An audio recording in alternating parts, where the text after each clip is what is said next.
सच खोजने में इतना टाइम लगता है, वो तो गरीब है हमारे, वो तो हाथी की लड़ाई में मरकर में बिस्मिल्लाहिर्रहमानिर्रहीम। बहुत शुक्रिया आप लोगों का, आपको इंतज़ार की जहमत भी करना शुरू हुई आज हुई, लेकिन आज जो एंटी करप्शन इस्टेब्लिशमेंट जिसने ये सारा ड्रामा किया, जिसके दबाव पे भी किया, डीसी जो राजनपुर हैं और एसी रुझान ने ये शरारत शुरू की। ज़ाहिर है किसी की हिदायत पे ये लोग करते हैं, अपने आप तो उनकी कोई ऐसी जरूरत भी नहीं होती है, ना उनकी कोई ज़रूरत भी होती है। तो आज हमने ये सैर हासिल जो है, अब आप मीडिया वाले जो हैं, ये एक इंटरेस्टिंग आज जो सूरत हाल अभी है 2022 में, देखिए जी हर चीज़ डिजिटलाइज है। आज जो उन्होंने झूठ बोले वो सारे जो हैं आज एक्सपोज हुए। जिस तरह से डॉक्टर शीरी मज़ारी साहबा को पहले मुकदमे में मुलव्वस कर दिया गया और नोटिस उसके बाद गए, वो भी रिकॉर्ड पे आई बात। जिस तरह से ये कहा गया कि पिम्स में उन्होंने इनका मुलाजा कराया, मुझे बताइए कि पिम्स में डॉक्टर साहबा जाएं, उस वक़्त के जो हालात थे तो क्या सबको पता ना चलता। और जो स्टेटमेंट्स हैं ये तहकीकात का, और ये जो अदालतें होती है या इंक्वायरी कमीशन होते हैं, उसमें का ये फ़ायदा ये होता है कि आप झूठ नहीं बोल सकते। तो आज बहुत सारा सच कमीशन के सामने आया है। वो पटवारी जो कि मेन अक्यूज़ हैं उनको भी बुलाया, तो उनसे कमीशन ने सवाल किया, तो उन्होंने कहा जी कि 1972 में तो हम थे ही नहीं, वो जो पटवारी थे वो फौतशुदा हैं, तो हमें उन्होंने रख लिया आगे, हमें तो पता भी नहीं है कि मामला क्या है। बहरहाल क्योंकि एक सारा जो है वो इसको कहते हैं फ्रेम करने के लिए एक साजिश की गई, क्योंकि आज जो है मीडिया के सामने इंशाल्लाह इंक्वायरी कमीशन की जब फाइंडिंग्स आएंगी तो आपको बहुत ज़्यादा इंटरेस्टिंग फैक्ट्स जो हैं देखने को मिलेंगे। और ये बात भी आज इस्टेब्लिश हो गई कि एंटी करप्शन इस्टेब्लिशमेंट ने किसी ज़ाब्ते को, किसी कानून को उन्होंने नहीं माना, और उन्होंने अपना डॉक्टर साहबा को जो है अबडक्ट करके ले जाने में अफियत समझी, और अब वो आए बाएँ शाएँ कर रहे हैं।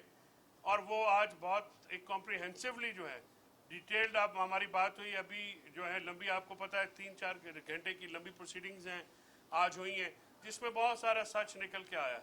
और अभी जो है परसों जो है वो कुछ विटनेसेस को दोबारा बुलाया गया है, और इसमें हम ये चाहते हैं कि ये कंक्लूड हो, क्योंकि पिछले जो महीने में बहुत ज़्यादा हमें दूसरे मामलात भी अदालतों में, आपको पता ही है हुकूमत के जो मामलात थे, सियासी मामलात थे, अब वो कदरे ठहर गए हैं। तो हम ये चाहते हैं कि ये कमीशन जल्दी से जल्दी अपनी इंक्वायरी कंक्लूड करे और अदालत के सामने रखे, जहाँ पे जो है जो सच साबित हो, सच और झूठ में जो फ़र्क है वो लगे। तो आज जो है ये एक अजीबोगरीब बात है कि हाँ, ये बात करना ज़रूरी है कि जिन पटवारियों पे ये जो कि मेन मुल्ज़मान थे FIR में, हमें तो बाद में रखा गया, उनके ना वारंट ऑफ अरेस्ट, ना उनके खिलाफ कोई अदालती वारंट, ना उनके खिलाफ कोई कार्रवाई की गई। सिर्फ डॉक्टर शीरी मज़ारी को टारगेट किया गया, किस वजह से कि वो अपनी सोच का इजहार खुले बंदों करते हैं, वो अपनी सोच का इजहार बिल्कुल लगी लपटी रखे बगैर करती हैं। तो एक सबक सिखाने के लिए इनको टारगेट किया गया, लेकिन अल्हम्दुलिल्लाह हम काफ़ी तेज़ी से इसमें कामयाब हो रहे हैं, और जल्दी आप देखेंगे कि ये कंक्लूड होगी। मेरे ख्याल में इस हफ्ते से ज़्यादा हम नहीं जाएंगे, और हम इनको डे टू डे भी करना चाह रहे हैं, और इंशाल्लाह इस हफ्ते में कंक्लूड कर देंगे। Over to ji. सर ये बताइएगा, कहीं जो कमीशन की इंक्वायरी है इससे आपको लगता है कि आपको इंसाफ मिलेगा इस कमीशन से? देखिए, इंक्वायरी ये जो कमीशन है इसने इंसाफ नहीं देना, इससे फैक्ट फाइंडिंग करनी है। फैक्ट फाइंडिंग ठीक हो रही है, काफ़ी हद तक चीज़ें आ रही हैं, बाकी रिकॉर्ड पे मज़ीद आएंगी। फैक्ट फाइंडिंग जो है कोर्ट के सामने जाएंगी, हतमी जो फैसला है वो कोर्ट ने करना है, TORs कोर्ट ने दिए हुए हैं, उनके मुताबिक जो है हम चल रहे हैं। और अब तक की जो फाइंडिंग है और अब तक की जो स्पीड है, मैं उसमें कोई ऐसा गैर यकीनी या अदम एतमान का इजहार करूँ तो नामुनासिब होगा।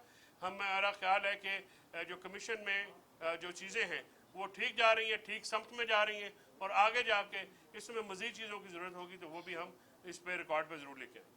डॉक्टर साहब, एक्चुअली असल मसला ये है कि जब आप एक गैर कानूनी तरीके से सियासी दबाव की करना चाहते हैं तो फिर आप फंस जाते हैं, और आज वही वाज़े हो गया, क्योंकि स्टेटमेंट्स की कॉन्ट्रडिक्शंस थी।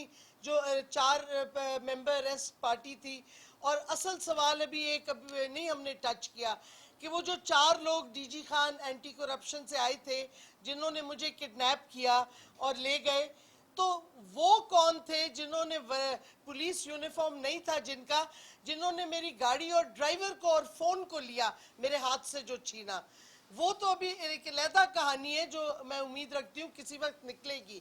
لیکن یہی ہوتا ہے جب آپ غلط بیانی کرتے ہیں. اور جس طریقے سے پی ایم ایل این کی یہ جو کرمنل کرائم منسٹر آئے ہوئے ہیں اور جو ان کا ایک ایجنڈا ہے، وہ ہر چیز پہ دباؤ استعمال کر رہے ہیں. چیف الیکشن کمشنر کو دیکھیں، ہمیں کوئی اعتراض نہیں، ہمارے وکلاء بالکل ملتے ہیں الیکشن کمشنر سے اپنی کیس ڈسکس کرنے کے لیے. پی ڈی ایم والے گئے ہیں پی ٹی آئی کا کیس ڈسکس کرنے کے لیے، اور حالانکہ خود یہ افیکٹڈ پارٹی ہیں. تو یہ چیف الیکشن کمشنر ہمارا کیس پی ڈی ایم کے ساتھ کیسے ڈسکس کر رہے ہیں؟ واضح طور پہ چیف الیکشن کمشنر کو کوئی شرم حیا ہو تو استعفیٰ خود دیتے، نہیں تو انشاءاللہ بے عزت ہو کے اپنا آفس چھوڑے گا. جس طریقے سے وہ اوپنلی باعث دکھا رہے پی ٹی آئی کے خلاف، یہ طریقہ کار اب نہیں چلے گا. یہ حکومت نہ انکمپیٹنٹ ہے، کرپٹ ہے. کیا معیشت کی تباہی کر دی ہے انہوں نے؟ کیا ان کا ایجنڈا تھا تباہی کرنا؟ یہ سوال اب میڈیا کو پوچھنا چاہیے، کیونکہ بڑی اچھے طریقے سے انہوں نے معیشت کی تباہی کی ہے، سیاسی بحران پیدا کیا ہے. اور ہمیں نہیں سمجھ آتی جو ان کے پیچھے ہینڈلرز تھے، کیا وہ پاکستان کی تباہی چاہتے تھے؟ کچھ خدا کا خوف کریں، پاکستان کو بالکل ڈبوئیں مت. آپ یہ کس لیے کیا؟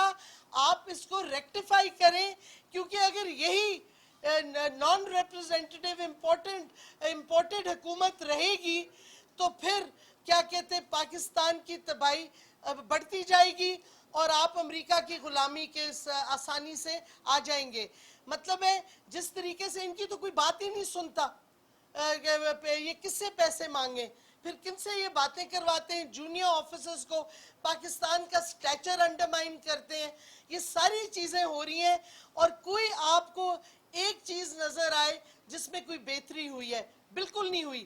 وقت آ گیا ہے الیکشن کرائیں اور الیکشن سے قوم پسند کریں ان کے لیڈرز کون ہیں جو پاکستان کو اس معیشت کے بحران سے، اس سیاسی بحران سے نکالیں گے. میم یہ بتا دیں کہ کیا کمیشن میں یہ بات ابھی تک سامنے نہیں آئی کہ وہ کون لوگ تھے جو آپ کو لے کر گئے تھے؟ کیا کمیشن نے اس حوالے سے متعلقہ اداروں سے ان کی تفصیلات مانگی؟ ہم ادھر جا رہے ہیں، آج کچھ باتیں نکل آئی ہیں انڈائریکٹلی کہ کدھر سے ان کو کیا انفارمیشن ملی، کیا کرنا تھا، اور واضح طور پہ ہو رہا ہے. جب آپ مین اکیوز جو کہ آپ نے ایف آئی آر میں ڈالا تھا پٹواریوں کو، ان کو آپ نے ریسٹ وارنٹ تک نہیں نکالے اور ایک دم سے ضمنی میں مجھے ڈال کے تو میری گرفتاری پہ آ گئے. اور اب یہ بھی واضح ہو گیا کہ نوٹسز پتہ نہیں کدھر گئے تھے، کس کو دیے تھے. یہ سارا سو کالڈ ایویڈنس جو اب یہ کوشش کر رہے ہیں بنانے کا، یہ پوسٹ ڈیٹڈ ہے. اور اگر آپ دیکھیں ان کی کیا کہتے ہیں جو ایفیڈیوٹس آئے ہیں، وہ بہو الفاظ کمپیوٹر سے ایک ہی چیز نکلی ہے اور تین لوگوں نے اس پہ دستخط کر دی ہیں. یہ سارا ایک کیمپین چلا تھا، بٹ ان کو عقل اتنی نہیں کہ اگر آپ کیس بنا رہے ہیں تو پوری ایویڈنس کلیکٹ کریں. جو ریفرنسز وہ اپنی طرف سے دے رہے ہیں. ہمارے پاس لاہور ہائی کورٹ کے، سپریم کورٹ کے فیصلے ہیں جدھر ہماری پوزیشن واضح طور پہ ہم وہ کیسز جیتے ہوئے ہیں.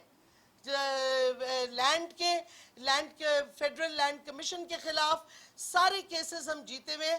اور آج جب ہم نے ان کو یہ یاد دہانی کرائی تو ان انویسٹیگیشن آفیسر نے کہا اچھا جی مجھے تو پتہ ہی نہیں تھا. یعنی کہ آپ کو کچھ فیکٹس پتہ تھے جو آپ چاہتے تھے اور باقی آپ نے یہ نہیں چیک کیا کہ سائٹڈ کیسز ہیں لاہور ہائی کورٹ کے، اور وہ آپ چیک ہی کر لیتے تو شاید آپ کی اتنی بے عزتی نہ ہوتی. Thank you sir.